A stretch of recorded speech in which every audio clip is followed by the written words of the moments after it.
Aghori alias Alluri Srinivas ఈ పేరు రెండు తెలుగు రాష్ట్రాలకు ప్రత్యేకంగా పరిచయం చేయాల్సిన అవసరం లేదు. అల్లూరి శ్రీనివాస్ ఒక మారుమూల గ్రామంలో జన్మించాడు. తన చిన్నతనం నుంచే అమ్మాయిల మోజులో ఉండి ఆకతాయిగా అల్లరి చిల్లరిగా తిరిగేవాడు. అతిగా ఆశలకు పోయి చివరికి అమ్మాయిలతో అసభ్యంగా ప్రవర్తించేవాడు. కటిక పేదరికంలో మగ్గిపోతున్న శ్రీనివాస్ అలియాస్ లేడీ అఘోరి తన చిన్నతనంలో సైకిల్ తొక్కుతూ ప్రమాదవశాత్తు తన ప్రైవేట్ పార్ట్స్ను కోల్పోయాడు. అఘోరి నిర్వాకం చూసి ఊరి ప్రజలందరూ ఊరి నుంచి వెలివేశారు. దిక్కుతోచని స్థితిలో సిటీకి వచ్చిన తర్వాత భిక్షాటన చేశారు. అదే సమయంలో తనకు ఇన్ఫెక్షన్ అవ్వడంతో సర్జరీ చేయించుకోవడానికి డబ్బులు లేక భిక్షాటన చేశాడు. అదే సమయంలో భిక్షమెత్తుతున్న సమయంలో టీవీలో ఓ అఘోరి ఇంటర్వ్యూ చూసిన తనలాగా అదే విధంగా అవ్వాలనుకున్నాడు అఘోరి. అల్లూరి శ్రీనివాస్ తను కూడా అలాగే అవ్వాలనే ఉద్దేశంతో సర్జరీ చేయించుకున్నాడు. అఘోరి అసలు పేరు శ్రీనివాస్ అని, అతను శ్రీనివాస్ నుంచి నాగసాధుగా, నాగసాధు నుండి లేడీ అఘోరిగా ఎలా మారాడన్నది వివరించాడు. లేడీ అఘోరి తెలుగు రెండు రాష్ట్రాల్లో మీ పేరు వినిపించడం మొదలైంది. కుంభమేళా ముగిసి చాలా రోజులైంది. అయినా కానీ అఘోరి కథ ఇంకా కంటిన్యూ అవుతూనే ఉంది. బట్టలు లేకుండా తిరగడం, పోలీసులతో తగాదా పెట్టుకోవడం, దొరికినంత ధనాన్ని సొంతం చేసుకోవడం మేనరిజమైనది.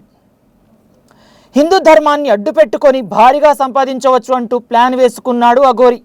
ఆ ప్లాన్లో భాగంగా నాగసాధు వేషం వేశాడని, ఆ వేషంతోనే గట్టిగా సంపాదించి కారు కొనుక్కున్నాడని, డబ్బు కోసం 2-3 అమ్మాయిలను ట్యాప్ చేశాడని ఆరోపించారు.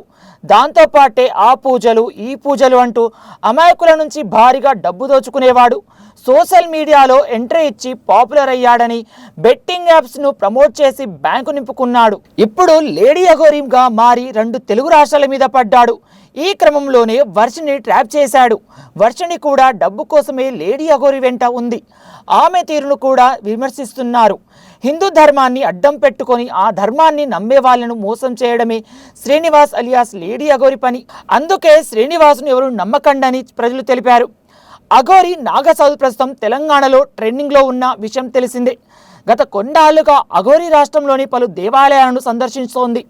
హిందూ ధర్మం గురించి, ఆలయాల పరిరక్షణ గురించి కీలక కామెంట్ చేస్తున్నారు. ఈ నేపథ్యంలో పలు యూట్యూబ్ ఛానల్ నిర్వాహకులు అఘోరిని ఇంటర్వ్యూ చేసేందుకు పోటీ పడుతున్నారు. అయితే అఘోరి గురించి సంచలన విషయాలు వెలుగులోకి వస్తున్నాయి. తెలంగాణలో గత కొన్ని రోజులుగా ఓ అఘోరి నాగసాధు సంచలనంగా మారిన సంగతి తెలిసిందే. రాష్ట్రంలోని పలు ఆలయాలు దర్శిస్తూ ఆమె పూజలు చేస్తున్నారు. తనను తాను నాగసాధు అఘోరిగా చెప్పుకుంటూ సోషల్ మీడియాలో వైరల్గా మారారు. ఇటీవల సికింద్రాబాద్ కుమ్మరిగూడ ముత్యాలమ్మ ఆలయాన్ని సందర్శించిన అఘోరి ఒంటికాలిపై నిల్చొని ప్రత్యేక పూజలు చేశారు. దీంతో భక్తులు ఆమెను ముత్యాలమ్మ పంపించిందని భక్తి పారవశంతో మునిగిపోయారు. కొమరవెల్లి, కీసరతో పాటు పలు ఆలయాలు సందర్శించిన అఘోరి శివలింగానికి భస్మంతో అభిషేకాలు చేశారు.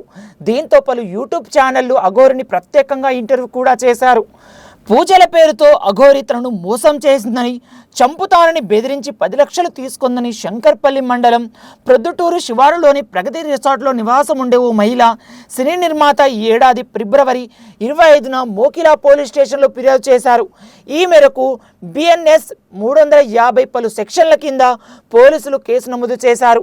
అనంతరం ప్రత్యేక బృందాలుగా ఏర్పడి గత మంగళవారం ఉత్తరప్రదేశ్లో అఘోరిని అరెస్టు చేసి తీసుకువచ్చారు.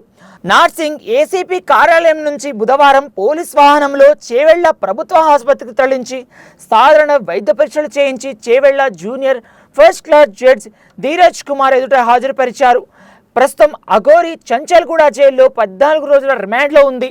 ఈ నేపథ్యంలో అఘోరికి సంబంధించిన ఓ బిగ్ న్యూస్ నెట్టింట వైరల్గా మారింది. త్వరలోనే అఘోరికి బెయిల్ వచ్చే అవకాశం ఉన్నట్లు ఓ న్యూస్ చక్కర్లు కొడుతోంది.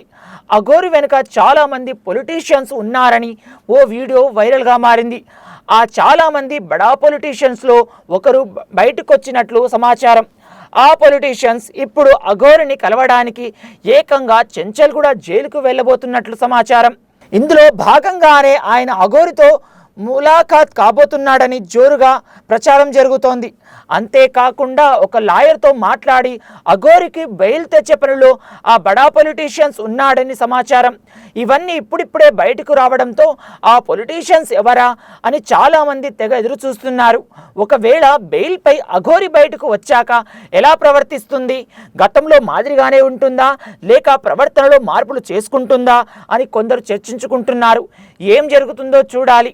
అఘోరి విషయం ఇంకా ఎన్ని రోజులు కొనసాగుతుందో అనే విషయం హాట్ టాపిక్గా మారింది.